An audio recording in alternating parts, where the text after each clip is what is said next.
reka dukoreshe handitswe ngo niyo tuzobasha gutahura kimwe Imana yavuze muri Bibiliya ngo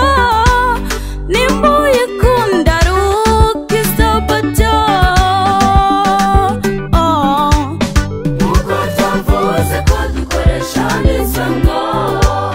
reka dutange amasomo makeya muri Bibiliya nimba twemera Bibiliya yadufasha gutahura umunsi w'isabato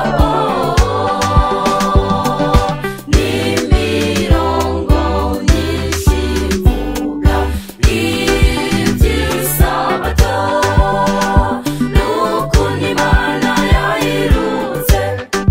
mu Kirundi hari umugani uvuga ngo uvuga menshi ntabwo ari ukuyamara harabitiranya umunsi wa mbere kubera kudatahura ngo ni isabato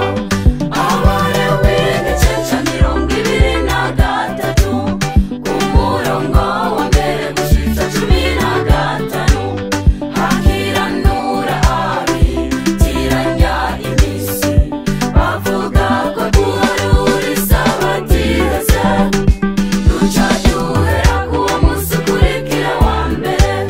nimba twemera Imana nk'uko tubivuga reka mu kubyerekana kuba ari isabato